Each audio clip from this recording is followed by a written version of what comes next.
দীর্ঘ প্রতীক্ষার অবসান, মাসব্যাপী দাবদাহের পর ঢাকায় প্রশান্তির বৃষ্টি। চলতি মাসের শেষে ঘূর্ণিঝড়ের পূর্বাভাস, 4 জেলায় বজ্রপাতে 9 জনের মৃত্যু। অতি বাম ও ডান ষড়যন্ত্র করে সরকার উৎখাতের অপচেষ্টা করলেও জনগণের সাড়া পাচ্ছে না, বললেন প্রধানমন্ত্রী। জনসমর্থন না থাকায় উপজেলা নির্বাচনে অংশ নিচ্ছে না বিরোধীরা। একদিন হাসপাতালে থাকার পর বাসায় ফিরলেন বেগম জিয়া। কর্মক্ষম করে তোলার মতো চিকিৎসা দেশে নেই, দাবি ব্যক্তিগত চিকিৎসকের। বেশি ভোগাচ্ছে লিভারের সমস্যা। উপজেলা নির্বাচন নিয়ে বাড়ছে সহিংসতা। বিরোধের জেরে বরিশালে ইউপি চেয়ারম্যান সহ 3 জনকে কুপিয়ে জখম। পাবনায় ত্রিমুখী সংঘর্ষে 2 জন গুলিবিদ্ধ সহ আহত 7।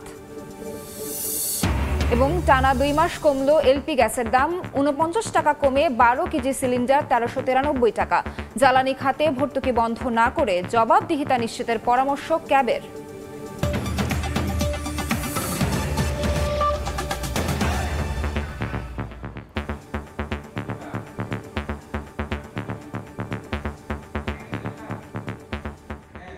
দেখছিলেন শিরোনাম, প্রবাসের সময়, সঙ্গে আছি আমি নাবিলা সোহার। মাসব্যাপী দাবদাহের পর রাজধানীতে নামলো প্রশান্তির বৃষ্টি। গরমে অতিষ্ঠ প্রাণ প্রকৃতিতে মিলল স্বস্তি। ঢাকার বাইরেও কয়েকটি জেলায় ঝোড়ো হাওয়া ও বজ্রসহ বৃষ্টি হয়েছে। এদিকে আবহাওয়া অধিদপ্তর বলছে 5 মের আগে ঢাকায় ভারী বর্ষণের সম্ভাবনা নেই। সেই সঙ্গে চলতি মাসের শেষ দিকে বঙ্গোপসাগরে লঘুচাপ থেকে নিম্নচাপ বা ঘূর্ণিঝড়ের পূর্বাভাস দেওয়া হয়। কথায় আছে অপেক্ষার ফল মিষ্টি হয়, তাই তো দীর্ঘ বিরতির পর আকাশ ভেঙে ঝরে পড়া এই বৃষ্টি ছিল বহুল প্রত্যাশিত। দীর্ঘ প্রতীক্ষার পর আকাশ ভেঙে নামলো বৃষ্টি। আকাশের গোমরা মুখে যেন এক চিলতে হাসি। এক পশলা বৃষ্টিতে প্রকৃতিও ফিরে পেল সজীবতা। বৃহস্পতিবার সন্ধ্যার পর ঢাকার বিভিন্ন স্থানে নামে বৃষ্টি। মিরপুর, গুলশান, ফার্মগেট, যাত্রাবাড়ি সহ বিভিন্ন স্থানে দেখা মেলে প্রশান্তির বৃষ্টি। দাবদাহের পর শীতল বাতাসে মেলে স্বস্তি। বৃষ্টি হওয়ায় অনেক ভালো হয়েছে, কেন যে গরম ছিল মানুষে অনেক হতাশা হয়ে গেছিল। বৃষ্টির কারণে অনেক ভালো লাগতেছে। এখন পরিস্থিতি খুবই ঠান্ডা। এদিন মুন্সিগঞ্জের টঙ্গিবাড়ি, লৌহজং, শ্রীনগর, সিরাজদিখান ও গজারিয়া সহ বিভিন্ন এলাকায় প্রায় 2 ঘন্টার বর্ষণে জনজীবন ও প্রকৃতিতে ফিরেছে সতেজতা। অনেকদিন পর বৃষ্টি আসছে, এটা অনেক ভালো লাগতেছে। বৃষ্টি পড়লো, ঠান্ডার বাতাস ভালো লাগতেছে। বজ্রসহ বৃষ্টি হয়েছে নরসিংদীর সদর, শেখেরচর, 5 দোনাতেও। এদিকে পার্বত্য জেলা বান্দরবানে ঝড়ো হাওয়া সহ বৃষ্টি হয়েছে। গাছের গুড়ি উপড়ে পড়ে কয়েক ঘন্টা সড়কে যান চলাচল বন্ধ থাকলেও পরে স্বাভাবিক হয়। ওমর ফারুক, সময় সংবাদ। দাবদাহের পর রাজধানীর বিভিন্ন এলাকায় বৃষ্টি হয়েছে, সে খবর জানাতে এই মুহূর্তে মিরপুরে আছেন সহকর্মী মাইনুল আহসান। সরাসরি যাচ্ছি তার কাছে। তীব্র দাবদাহ শেষে অবশেষে স্বস্তির বৃষ্টি, আর সেই স্বস্তির বৃষ্টিতে এই মধ্যরাতে কিন্তু রাজধানীবাসী কিন্তু অনেক মানুষই কিন্তু রাস্তায় বেরিয়ে পড়েছেন। তারা কিন্তু রাস্তায় ভিজছেন এই বৃষ্টিতে, তারা আনন্দ করছেন রাস্তায় ভিজে ভিজে। শুধু তারাই যে ভিজেছেন তা না, তাদের সাথে ভিজেছে এই প্রকৃতির প্রাণ, রাস্তাঘাট সব। যে এই তীব্র দাবদাহে, যে তীব্র গরম ছিল, যে সারা দেশবাসী যেই তাপ ছিল, তাপ প্রবাহ ছিল, তারও কিন্তু অবসান ঘটলো। মানুষ কিন্তু আপনারা দেখতে পাচ্ছেন এই নেচে গিয়ে কিন্তু সেই বৃষ্টিকে উদযাপন করছেন, প্রকৃতিকে এই বৃষ্টিকে তারা স্বাগত জানাচ্ছেন। এমন বৃষ্টি আরো কয়েকদিন থাকুক এই প্রার্থনা করছেন তারা। আমরা কথা বলেছি রিক্সাওয়ালা থেকে শুরু করে এখানে অনেক কর্মজীবী মানুষের, তাদেরও প্রার্থনা বৃষ্টি আরো কিছুদিন থাকুক, স্বস্তি থাকুক প্রকৃতিতে। মানুষ যেই দাবদাহে কয়েকদিন ধরে যেভাবে ভুগেছেন, তারপর এই বৃষ্টি যেন নতুন প্রাণের সঞ্চার করেছে প্রকৃতিতে। মানুষের মাঝে সেই প্রাণ যেন আর এক উচ্ছ্বাসে রূপান্তরিত হয়েছে। তারা সবাই এই মধ্যরাতে কিন্তু তারা এই বৃষ্টিতে ভিজছেন। এবং এই পরিস্থিতি কিন্তু শুধু এই এক এলাকায় নয়, রাজধানীর অন্যান্য এলাকাগুলোতে কিন্তু প্রায় একই অবস্থা। আমরা এখন পর্যন্ত জানতে পেরেছি যে রাজধানীর মোটামুটি প্রায় সব এলাকায় বৃষ্টি হয়েছে, এবং এই বৃষ্টিতে কিন্তু প্রাণ প্রকৃতি এবং সবই কিন্তু ভিজেছে। গত কয়েকদিন ধরে যেই 40, 41, 42, 43 ডিগ্রি যে তাপমাত্রা রেকর্ড, যে তাপমাত্রা, তারও কিন্তু অবসান ঘটলো এই বৃষ্টির মধ্য দিয়ে। আজ প্রকৃতি শান্ত, বাতাস শীতল, আজ মানুষের মাঝে স্বস্তি অবশেষে এলো। শান্তির ঘুম, আজ মানুষ শান্তিতে ঘুমোবেন। কিন্তু কিছু তরুণ যারা তারা কিন্তু এই বৃষ্টিকে উদযাপন করতে তারা কিন্তু ঘুম রেখে কিন্তু আজ বৃষ্টিতে ভিজছেন।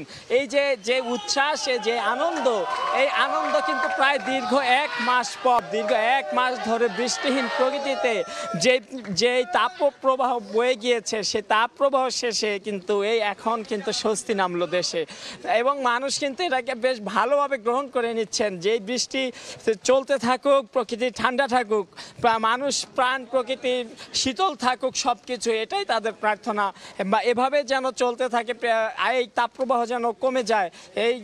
এই যে তাপপ্রবাহের কারণে গত কয়েকদিন যাবৎ প্রকৃতিতে যেই রুক্ষ ভাব ছিল তাও কিন্তু এই বৃষ্টির মাধ্যমে কিন্তু অবসান ঘটলো। এই মুহূর্তে কিন্তু বৃষ্টি হচ্ছে না, তবে কিছুক্ষণ আগেও কিন্তু এখানে কিন্তু তুমুল বৃষ্টি হয়েছিল, এবং সেই বৃষ্টিতে কিন্তু আমরা দেখেছি তারা নেচে গিয়ে কিন্তু এই বৃষ্টি এনজয় করেছেন। এবং এই বৃষ্টি কিন্তু এখনও কিন্তু তারা সেই বৃষ্টি থেমে গেল, তাদের উচ্ছ্বাস কিন্তু থেমে যায়নি। মানুষ কিন্তু সেই বৃষ্টিটাকে এখনও কিন্তু উদযাপন করে নিচ্ছে। আপনারা দেখছেন রাস্তায় গড়াগড়ি করে পানি ছিটে কিন্তু তারা খেলছেন।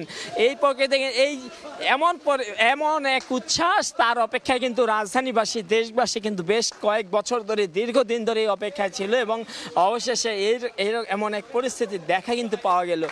এই যেমনটা বলছিলাম, এই আজ আবহাওয়া অফিস কিন্তু গত কয়েকদিন আগে কিন্তু বার্তা দিয়েছিল যে এই মাসের শুরুর দিকে 1-2 তারিখে কিন্তু নামতে পারে বৃষ্টি। অবশেষে তাদের সেই প্রতীক্ষা কিন্তু অবস্থায় সেই প্রতীক্ষা কিন্তু শেষ হলো। মানুষ কিন্তু এখন কিন্তু এই বৃষ্টিকে তারা কিন্তু গ্রহণ করে নিচ্ছেন।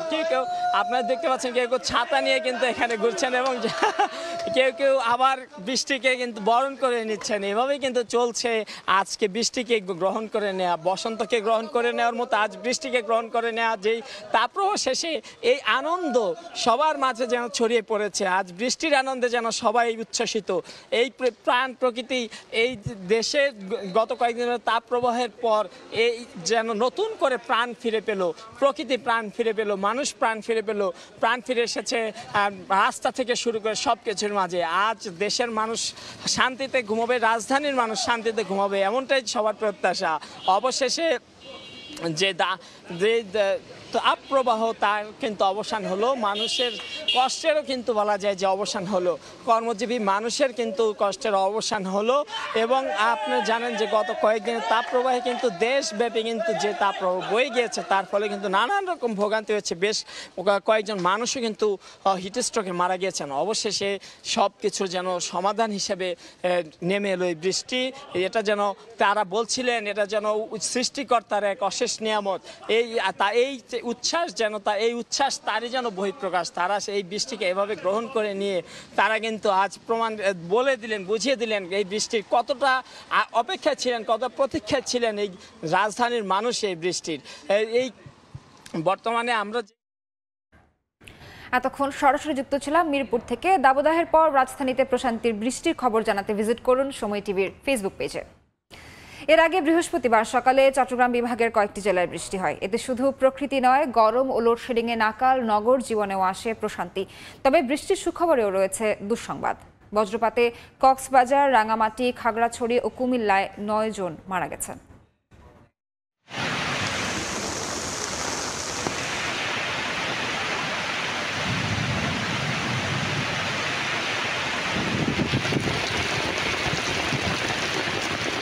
শীতলতার পরশ নিয়ে অঝরে ঝরল বৃষ্টি। রিমঝিম ধারায় গা ভিজিয়ে প্রকৃতিও পেল প্রাণ। দীর্ঘ দাবদাহে যখন প্রকৃতি বিপর্যস্ত, অষ্টাগত প্রাণে তখন বাড়তি স্বস্তি নিয়ে এসেছে বৈশাখের মাঝামাঝি সময়ের হালকা বৃষ্টি। যে বৃষ্টির আশায় চাতক পাখির মতো আকাশপানে চেয়ে থাকা সেই বৃষ্টি বজ্রপাত সহ হাঁক ডাক দিয়ে বেশ জোরে সোরেই নামে চট্টগ্রাম বিভাগে।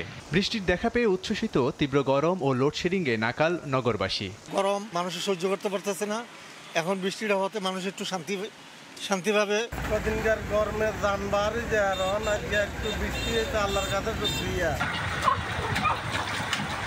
একপশলা বৃষ্টিতে স্বচ্ছ জলে সাফ হলো ধুলায় আচ্ছন্ন সড়ক। হাঁসফাঁস জনজীবনে বৃষ্টিতে গরমের তীব্রতা খানিকটা কমে কিছুটা হলেও স্বস্তি এসেছে। গুমট পরিবেশে আকাশ মেঘ করে বজ্রসহ বৃষ্টি হয় কক্সবাজার, নোয়াখালী, ফেনী, রাঙ্গামাটি, খাগড়াছড়িতেও।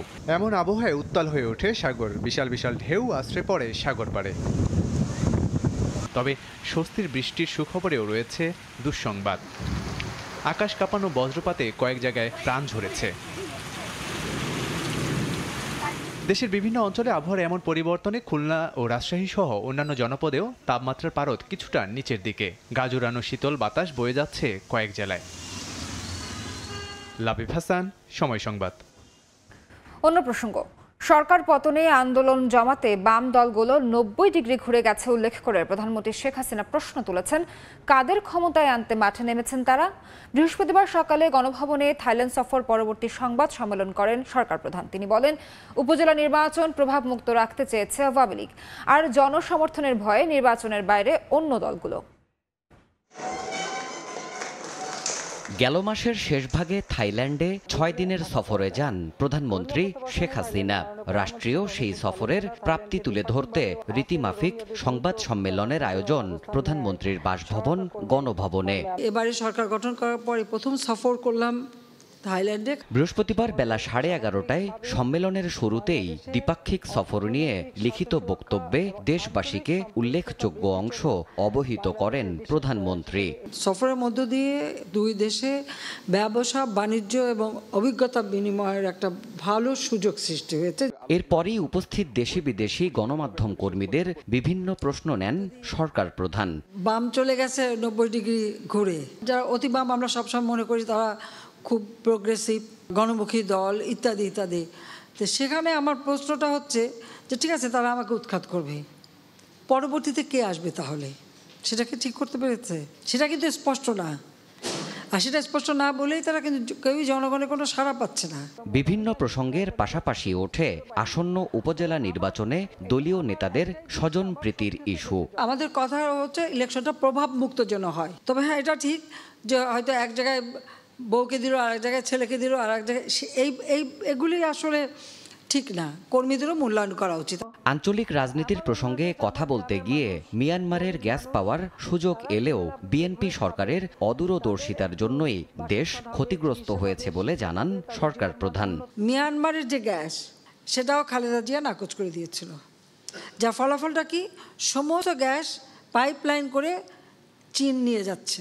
বাজারে শৃঙ্খলা রাখতে অবৈধ মজুতদারদের সরকার নজরদারিতে রেখেছে জানিয়ে ছোট চাকরিজীবীদের কষ্ট বেড়েছে বলে নিজের পর্যবেক্ষণ তুলে ধরেন প্রধানমন্ত্রী শেখ হাসিনা। সুনির্দিষ্ট অঙ্কের বেতনে যারা চলে তাদের জন্য একটু কষ্ট, এতে কোনো সন্দেহ নেই। দেবাশিস রায়, সময় সংবাদ, ঢাকা। ৭১ সালে পাকিস্তানি হানাদার বাহিনী যেভাবে গণহত্যা চালিয়েছে, ৭৫-এর পর আওয়ামী লীগ নেতাকর্মীদের ওপর একই কায়দায় নির্যাতন চালানো হয় বলে মন্তব্য করেছেন প্রধানমন্ত্রী শেখ হাসিনা। দ্বাদশ জাতীয় সংসদের দ্বিতীয় অধিবেশনে শোক প্রস্তাব উত্থাপনের সময় প্রধানমন্ত্রী বলেন, ২০০১ সালে নির্বাচনের পর তিনি নিজেও বিএনপি নির্যাতনের শিকার হয়েছেন। ৭১ সালে পাকিস্তানি হানাদার বাহিনী যেভাবে গণহত্যা চালিয়েছে, ৭৫-এর পরেও ওইভাবে আমাদের আওয়ামী লীগ নেতাকর্মীরা তারা অত্যাচার এবং কারাবরণের শিকার হয়েছে।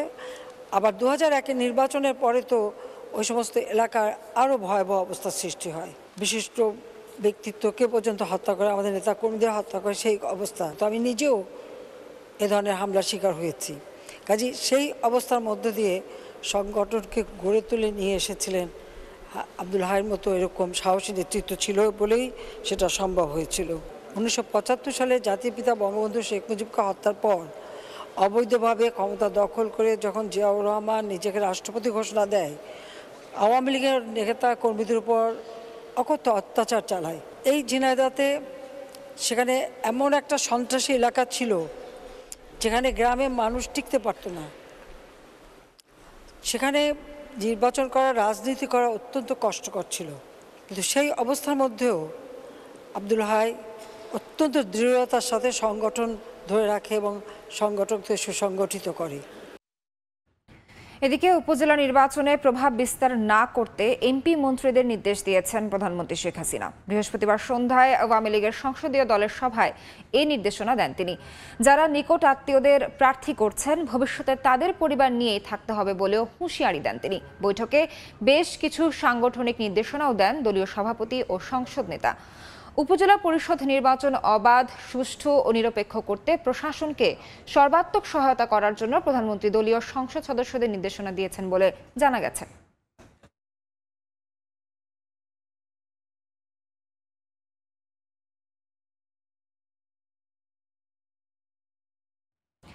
একদিন হাসপাতালে থাকার পর বাসায় ফিরলেন বিএনপি চেয়ারপারসন বেগম খালেদা জিয়া। বৃহস্পতিবার রাতে গুলশানের বাসভবনে ফেরার পর গণমাধ্যমে তার শারীরিক অবস্থা নিয়ে কথা বলেন ব্যক্তিগত চিকিৎসক। বলেন, বেগম জিয়াকে কর্মক্ষম করে তোলার মতো চিকিৎসা দেশে নেই।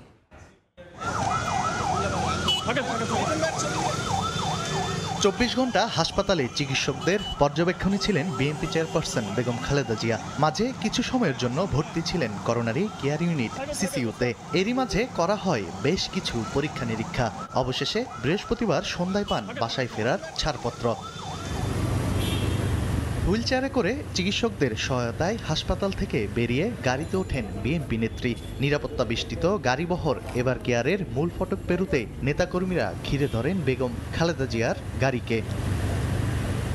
রাত 9টার দিকে গুলশানের বাসভবন ফিরোজায় ফেরেন বিএনপি চেয়ারপারসন বেগম খালেদা জিয়া। পরিবারের স্বজনেরা গাড়ি থেকে তাকে নামিয়ে নিয়ে যান বাসার ভেতরে। এর কিছুক্ষণ পর গণমাধ্যমে কথা বলেন বেগম জিয়ার চিকিৎসক। বলেন, নানান অসুস্থতার মধ্যে কয়েকটি রোগ বেশি ভোগাচ্ছে বিএনপি নেত্রীকে। বেগম জিয়াকে কর্মক্ষম করে তোলার মতো চিকিৎসা দেশে নেই বলে দাবি করেন তিনি। তাকে বিদেশে চিকিৎসা করানোর দাবিও জানান তিনি। সবচেয়ে বেশি ওনাকে একটা আশঙ্কাজনক অবস্থায় মাঝে মাঝে নিয়ে যাচ্ছে, সেটি হচ্ছে ক্রনিক লিভার ডিজিজ। স্বল্প সময়ের জন্য একটু ভালো থাকার জন্য টিপস করা হয়েছে। চলার জন্য যে চিকিৎসা প্রয়োজন সেটি তো এই দেশে দেওয়া যাচ্ছে না। বারবার পরিবারের পক্ষ থেকে আবেদন করা হয়েছে, কিন্তু কোনো আবেদনই ফলপ্রসূ হয়নি। হঠাৎ অসুস্থ বোধ করলে বুধবার সন্ধ্যায় হাসপাতালে ভর্তি করা হয় আর্থ্রাইটিস, ডায়াবেটিস, লিভার, কিডনি সহ নানা রোগে আক্রান্ত সাবেক প্রধানমন্ত্রী বেগম খালেদা জিয়াকে। তানভীর হাসান মেঘ, সময় সংবাদ, ঢাকা। 1 মাস পেছালো ডক্টর মোহাম্মদ ইউনূসের দুর্নীতি মামলার বিচার কাজ। নতুন তারিখ 2রা জুন। কেন তাকে দুর্নীতিবাজ বলা হচ্ছে তা বিবেচনার ভার জনগণের ওপর ছেড়ে দিলেন ডক্টর ইউনূস। তার আইনজীবীর অভিযোগ, আদালতকে নিয়ন্ত্রণ করছে সরকার। অভিযোগ ভিত্তিহীন দাবি করে দুদক আইনজীবী বলছেন, শ্রমিক কল্যাণ ফান্ডের 26 কোটি টাকা আত্মসাৎ করেছেন ইউনূস সহ বাকি আসামিরা। অভিযোগ গঠন শুনানির প্রথম দিনেই পিছিয়ে গেল ডক্টর মোহাম্মদ ইউনূসের দুর্নীতির মামলার বিচার কাজ।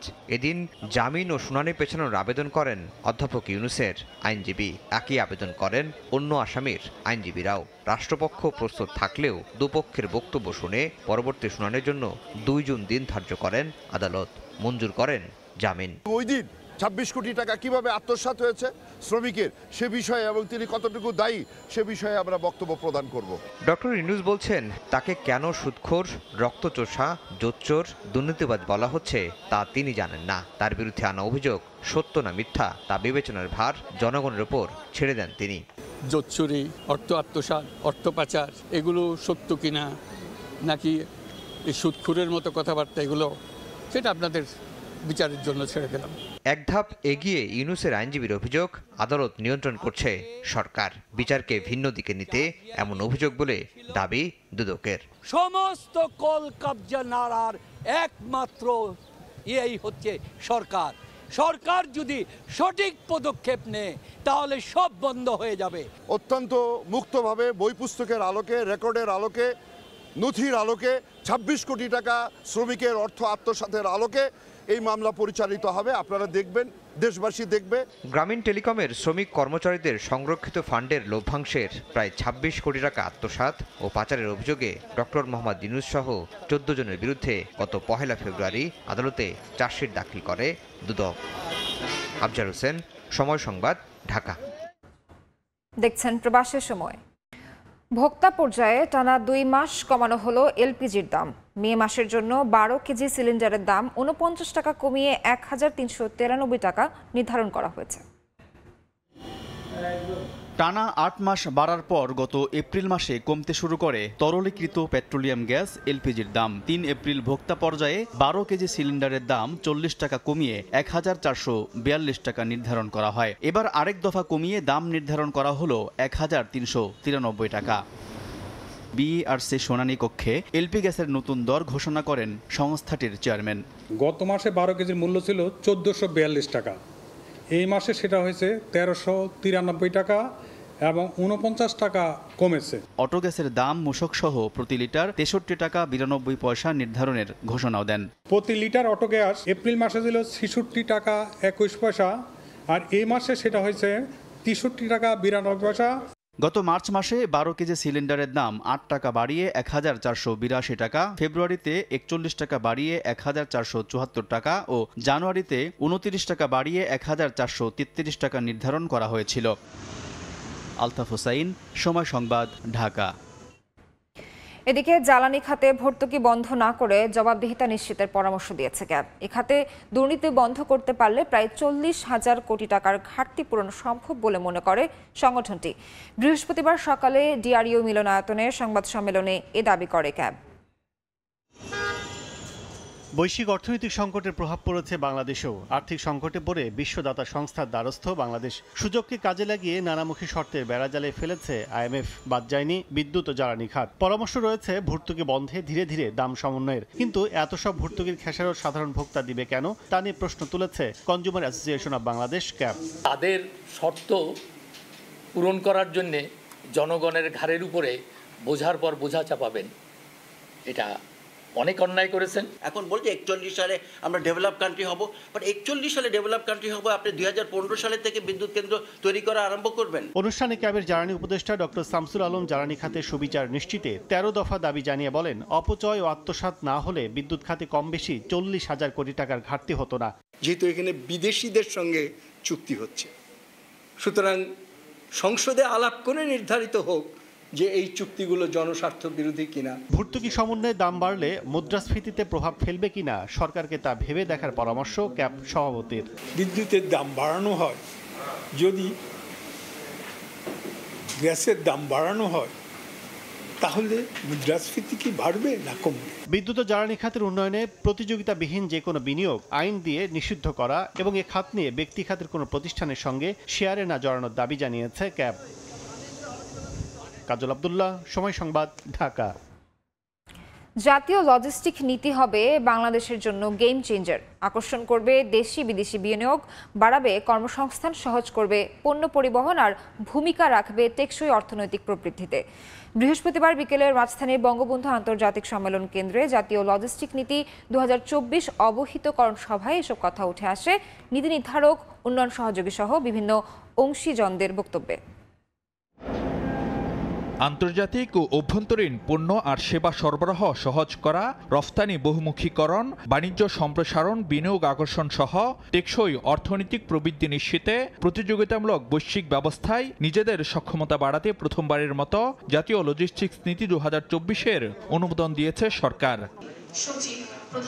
বৃহস্পতিবার রাজধানীর বঙ্গবন্ধু আন্তর্জাতিক সম্মেলন কেন্দ্রে প্রধানমন্ত্রীর কার্যালয়ের উদ্যোগে আয়োজন করা হয় জাতীয় লজিস্টিক্স নীতি অবহিতকরণ সভা, যেখানে লজিস্টিক্স নীতির যৌক্তিকতা আর খুঁটিনাটি নানা দিক অংশীজনদের সামনে তুলে ধরেন প্রধানমন্ত্রীর মুখ্য সচিব। জানান, সরকারের বিশেষায়িত এই নীতির ফলে সবচেয়ে লাভবান হবেন ভোক্তারা। আমরা আন্তর্জাতিক বাজারের সাথে যেমনি প্রতিযোগিতামূলক হব, একইভাবে আমাদের অভ্যন্তরীণ চাহিদাও যেমনি মেটাবে, আমাদের কনজামশনের একটা সুসমন্বয় তৈরি হবে। এলডিসি উত্তরণ পরবর্তী সময়ে নানামুখী চ্যালেঞ্জের বিপরীতে লজিস্টিক্স নীতি ভূমিকা রাখবে টেকসই প্রবৃদ্ধিতে, এমন মতামত তুলে ধরেন উন্নয়ন সহযোগী আর অংশীজনরা। সেক্ষেত্রে সম্মিলিতভাবে কাজ করতে হবে সরকারি বেসরকারি খাতকে, দূর করতে হবে আমলাতান্ত্রিক বাধা। It is to reduce time and cost to trade, attract foreign and domestic investment.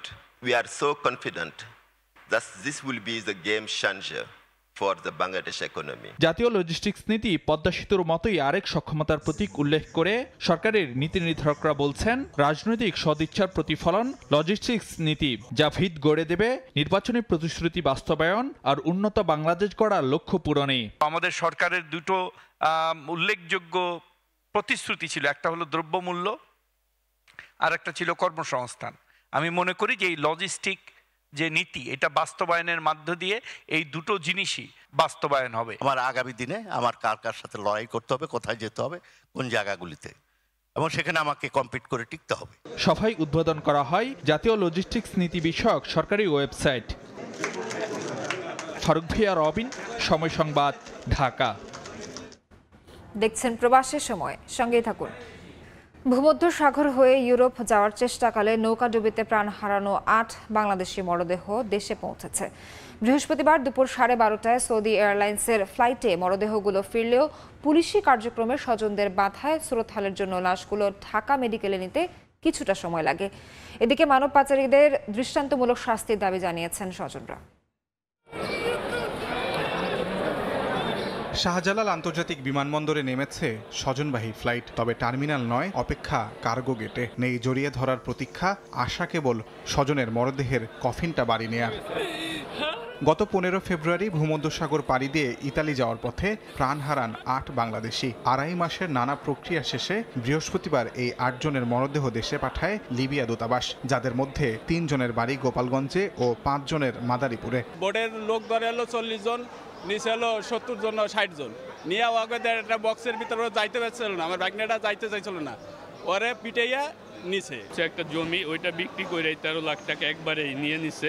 তো দালাল বলছে যে শিপে দিবে। আর ভাই একজন বিদেশ থাকে, হে বলছে ভাই তুমি আসো, আমরা দুই ভাই একসাথে এক জায়গা থাকি। সেই আল্লাহ আমাকে আশা পূর্ণ করলো না।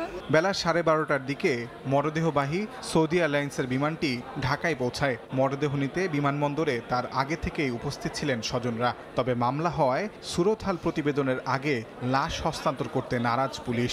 এতে ক্ষিপ্ত হয় স্বজনরা, শুরু হয় জটিলতার। যেহেতু এটি হত্যা মামলা এবং এই 8 জনের নাম উল্লেখপূর্বক হচ্ছে যে এই মামলাটি হয়েছে, সুতরাং আমাদের এখানে একজন ম্যাজিস্ট্রেটের হচ্ছে নেতৃত্বে এটি সুরতহাল করে তারপরে লাস্ট হস্তান্তর আমাদের করা, এটি হচ্ছে প্রক্রিয়া। দাফন বাবদ প্রতি পরিবারকে 35,000 টাকা দিয়েছে প্রবাসী কল্যাণ মন্ত্রণালয়। মৃতদেহের আত্মীয়দেরকে 35,000 টাকার চেক এখান থেকে প্রদান করা হবে দাফন কাফন এবং পরিবহন বাবদ। স্বজনদের বাধা উপেক্ষা করেই পরিস্থিতি শান্ত হলে বিকাল 5টার দিকে মরদেহগুলো সুরতহালের জন্য ঢাকা মেডিকেলে পাঠায় পুলিশ। তাজওয়ার মাহমিদ, সময় সংবাদ, ঢাকা। দিন দিন অপরাধ কর্মকাণ্ডে জড়িয়ে পড়ছে রোহিঙ্গারা, তাই আন্তর্জাতিক মহলের চাপের মাধ্যমে নাগরিকত্ব ফিরিয়ে দিয়ে তাদের ফেরত পাঠানোর লক্ষ্যে কাজ করছে বাংলাদেশ। বুধবার সন্ধ্যায় যুক্তরাজ্যে একটি অনুষ্ঠানে এমনটাই জানান পররাষ্ট্রমন্ত্রী ডক্টর হাসান মাহমুদ। এছাড়াও যুক্তরাজ্যের সঙ্গে বাংলাদেশের দীর্ঘদিনের সম্পর্ক ভবিষ্যতে আরও দৃঢ় হবে বলেও মন্তব্য করেন তিনি। লন্ডন থেকে শোয়েব কবিরের রিপোর্টে বিস্তারিত। উন্নয়ন অগ্রযাত্রায় বাংলাদেশ স্বাধীনতার 54 বছর এই মাহেন্দ্রক্ষণ উদযাপন করেছে লন্ডনস্থ বাংলাদেশ হাইকমিশন। বুধবার স্থানীয় সময় বিকালে দেশটির একটি কনভেনশন হলে অনুষ্ঠানের আয়োজন করা হয়। এর মধ্য দিয়ে বিভিন্ন দেশের সঙ্গে বাংলাদেশের সেতু বন্ধন আরো দৃঢ় হবে বলে মন্তব্য করেন যুক্তরাজ্যে নিযুক্ত বাংলাদেশ হাইকমিশনার সাইদা মুনা তাসনিম। কূটনৈতিক সব রাষ্ট্রদূত এসেছিলেন, আপনারা দেখেছেন অনেক দেশের রাষ্ট্রদূত এসেছিলেন, আমার ধারণা যে 40 বা 45 দেশের রাষ্ট্রদূত এখন পর্যন্ত আছেন। তো আমাদের এটা খুবই একটি সাকসেসফুল রাষ্ট্রদূত হয়েছে। তবে সবচেয়ে বেশি আমি কৃতজ্ঞতা জানি আমাদের ব্রিটিশ বাংলাদেশি ভাই বোনদের। যুক্তরাজ্যের সঙ্গে বাংলাদেশের বন্ধুত্বপূর্ণ সম্পর্ক দীর্ঘদিনের, ভবিষ্যতে এই সম্পর্ক আরো সুদৃঢ় হবে বলে জানান পররাষ্ট্রমন্ত্রী ডক্টর হাসান মাহমুদ। অপর এক প্রশ্নের জবাবে পররাষ্ট্রমন্ত্রী বলেন, রোহিঙ্গাদের জন্য বিশ্বের অন্যান্য দেশ যখন তাদের দরজা বন্ধ করে দেয় তখন মানবিক কারণে প্রধানমন্ত্রী শেখ হাসিনা তাদের আশ্রয় দেন, কিন্তু দিন দিন তারা নানা অপরাধে জড়িয়ে পড়ছেন। তাই তাদের নিজ দেশে ফেরত পাঠাতে আন্তর্জাতিক মহলের অব্যাহত চাপ তৈরি করার লক্ষ্যে কাজ করছে বাংলাদেশ। রোহিঙ্গা ক্যাম্পগুলো যে ফ্যানাটিজম এবং টেরোরিজমের একটা ব্রিডিং স্পেস হিসেবে দাঁড়িয়েছে, নানাবিধ সমস্যার সম্মুখীন আমরা হচ্ছি। আমরা আশা করছি যে আমরা তাদেরকে আন্তর্জাতিক সম্প্রদায়ের সহযোগিতায়, আন্তর্জাতিক সম্প্রদায়ের অব্যাহত চাপের মাধ্যমে তাদেরকে ফিরিয়ে দিতে আমরা পারব। এদিকে স্বাধীনতার 54 বছর পরও বাংলাদেশের সঙ্গে যুক্তরাজ্যের যে সম্পর্ক সেটি প্রশংসনীয় বলে জানিয়েছেন ব্রিটিশ এমপিরা।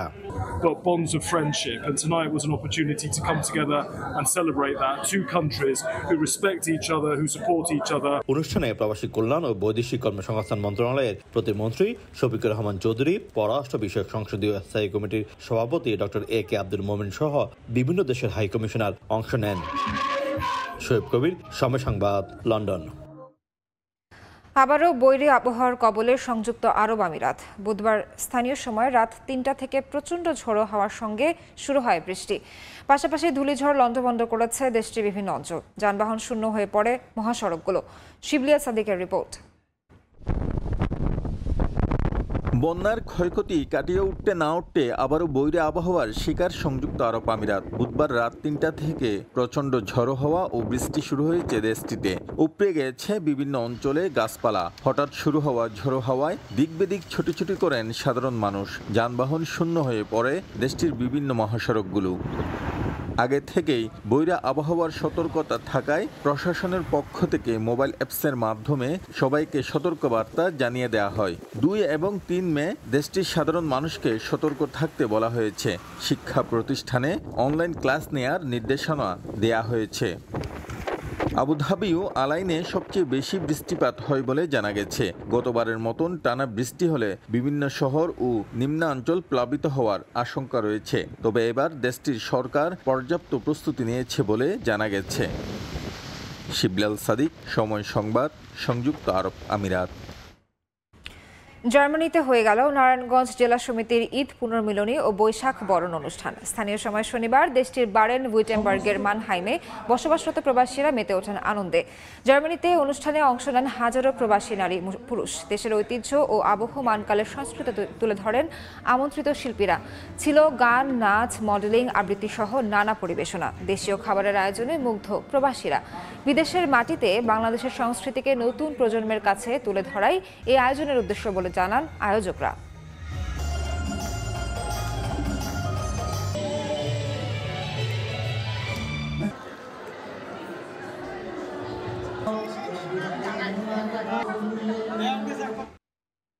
এ পর্যায়ে শীর্ষ সংবাদগুলো জানিয়ে দিচ্ছি আরেকবার। দীর্ঘ প্রতীক্ষার অবসান। মাসব্যাপী দাবদাহের পর ঢাকায় প্রশান্তির বৃষ্টি। চলতি মাসের শেষে ঘূর্ণিঝড়ের পূর্বাভাস। 4 জেলায় বজ্রপাতে 9 জনের মৃত্যু। অতি বাম ও ডান ষড়যন্ত্র করে সরকার উৎখাতের অপচেষ্টা করলেও জনগণের সাড়া পাচ্ছে না বললেন প্রধানমন্ত্রী। জনসমর্থন না থাকায় উপজেলা নির্বাচনে অংশ নিচ্ছে না বিরোধীরা। একদিন হাসপাতালে থাকার পর বাসায় ফিরলেন বেগম জিয়া। কর্মক্ষম করে তোলার মতো চিকিৎসা দেশে নেই। দাবি ব্যক্তিগত চিকিৎসকের। বেশি ভোগাচ্ছে লিভারের সমস্যা।